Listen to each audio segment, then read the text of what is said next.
Derrière moi se trouve un vieil édifice qui s'appelle le Moulin Lavoie de Saint-Pascal. Et croyez-moi, à l'intérieur, il y a des véritables trésors, des matériaux patrimoniaux. Avant d'aller faire la visite du moulin, on parle avec Mélanie Milot de la MRC de Rivière-du-Loup à savoir c'est quoi exactement des matériaux patrimoniaux. En fait, les matériaux patrimoniaux, ça semble être une définition fort complexe. Non, c'est tout ce qui compose nos maisons anciennes. Les matériaux extérieurs et intérieurs. Qu'est-ce qu'un matériau patrimonial? On peut parler du recouvrement extérieur, par exemple. Toutes les planches extérieures, les planches intérieures également qui recouvrent les murs. On peut parler de balcons, ce qui compose le balcon. Donc, les barottins, la main courante, les portes, les fenêtres anciennes. Puis, on a statué, nous, dans la région, que 1955 et moins était le statut patrimonial. Par contre, d'une région à l'autre, ça peut changer. Mais dans le Bas-Saint-Laurent, on a un patrimoine qui est fort intéressant de 1955 et moins. Donc ici, au Moulin Lavoie, c'est un peu tout ce qu'on retrouve, là. Tout à fait. Bien, depuis quelques années, on a demandé aux gens de garder, de conserver leurs portes, leurs fenêtres et tous les éléments que je t'ai mentionnés et de venir soit les porter eux-mêmes au Moulin Lavoie, où chaque MRC dispose en fait de ce service de collecte de matériaux. Je dis chaque MRC, bien entendu, je spécifie, c'est la MRC de Kamouraska et de Rivière-du-Loup qui offre ce service-là gratuitement en collaboration avec la Coeco, de collecte de matériaux et de revente par la suite de ces matériaux-là. On peut les récupérer, on peut faire autre chose avec ces matériaux-là, finalement. Tout à fait, Caroline. Bien des gens nous disent, ben moi, écoute, j'ai pas le goût de reprendre des vieilles fenêtres sur ma résidence. Les miennes sont déjà en bon état, sont en PVC ou autre, je veux pas les changer. Écoute, bien, une vieille fenêtre peut devenir facilement un élément décoratif dans une résidence. On lui met des miroirs, on fait du faux vitrail et ça devient, et hop, une nouvelle vie à cette fenêtre-là. Parlons d'une porte, par exemple. J'ai vu, moi, de belles portes qui sont intégrées dans une table, par exemple. Alors là, c'est original. Écoute, il n'y aura pas personne qui aura la même table que toi et ça coûte très peu cher. C'est sûr qu'il faut dire aux gens, ça demande une certaine habileté que de redonner une vocation à ces meubles-là, mais il y a bon nombre d'artisans dans le secteur qui ont ce talent-là et des fois à des tarifs qui sont fort intéressants. Là. Pourquoi on s'intéresse tant aux matériaux patrimoniaux? C'est un service qui est quand même peu connu, le Moulin Lavoie. Bien, il y a plusieurs raisons. Je te dirais, c'est sûr qu'il y a la raison écologique. C'est des matériaux qui sont souvent encore très bons. Qui paraissent peut-être un peu écaillés, un peu vieillis, mais quand on les restaure un peu, on décapte, on frotte un peu, ça devient un matériau qui est encore super bon. Et si on essayait d'acheter actuellement une porte de bois faite aujourd'hui, elle n'aurait jamais la même qualité esthétique et même qualité, je te dirais, de composition que nos vieilles portes anciennes qui étaient du bois très épais. Il y a la raison écologique, je le disais, mais il y a aussi la raison architecturale.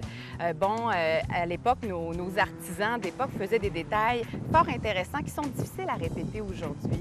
Il y avait un savoir-faire, hein? Les gens travaillaient de façon très minutieuse et de vouloir refaire ça, comme je le disais, dans les airs d'aujourd'hui, c'est souvent très cher que de refaire à zéro une fenêtre ou une porte.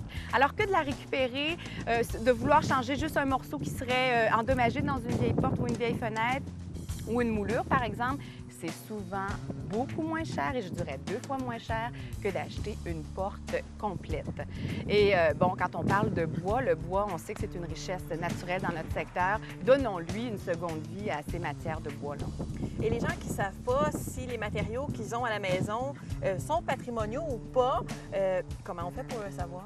Bien, première des choses, on essaie d'estimer l'âge de la maison parce que bien souvent, c'est une composante de notre résidence.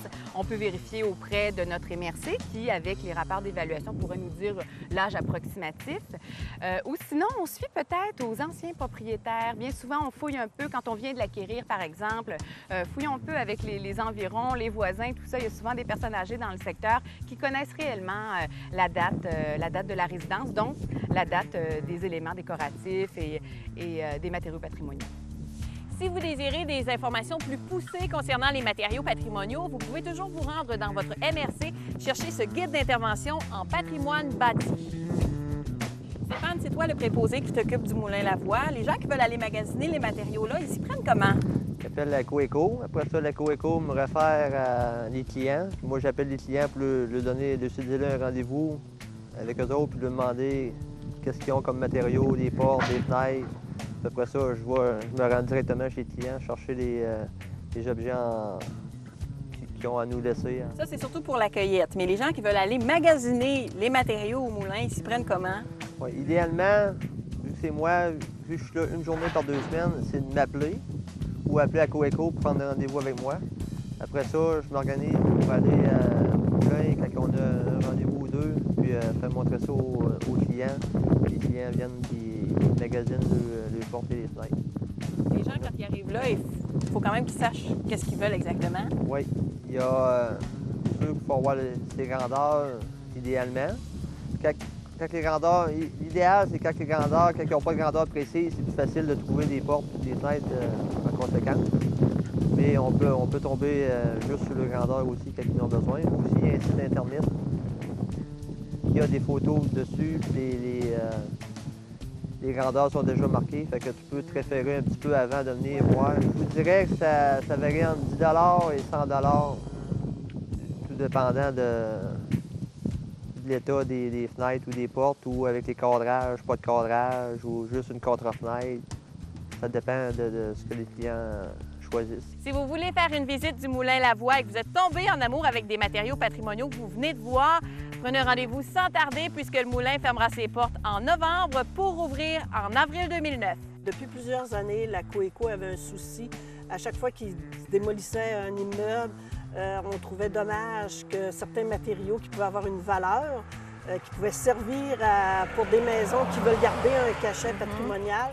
Donc, la Coeco avait un souci de conserver ces matériaux-là. Effectivement, c'est pour rendre service à des gens, donner une deuxième vie à certaines boisures, à des portes, à des fenêtres qui ont encore un cachet, qui ont encore une valeur, qui en fait peuvent servir à des personnes qui ont vraiment un souci de garder l'authenticité de leur maison. Bon, là, il y a eu des recherches pour savoir où est-ce que ça se ferait. On a décidé finalement que ce serait au Moulin Lavoie. Pourquoi? Bien, d'abord, la ville de Saint-Pascal avait acquis ce site du Moulin Lavoie-là il y a déjà plusieurs années, il y a environ 6 ou 7 ans. Et on se servait de l'entrepôt, mais quand même pas au complet. On ne l'employait pas au complet. Et lorsque la Coeco est venue frapper à notre porte pour savoir s'il y avait des locaux disponibles, on leur avait offert la possibilité d'emménager ces matériaux-là dans l'entrepôt qui est derrière nous. Et depuis un an maintenant, ils en sont propriétaires parce qu'on a cédé, la ville a cédé pour $1 tout le site du Moulin Lavoie. Donc la maison, l'ancien moulin, ainsi que l'entrepôt qu'on voit appartient maintenant à la Coeco.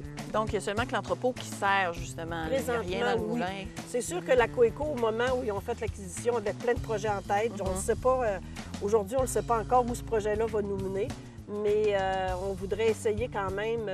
On ne pourra pas sauver le moulin tel quel si on en est pas mal conscient là, parce qu'il y a des dégradé, oui, c'est ça. Mais on voudrait quand même faire quelque chose avec le moulin.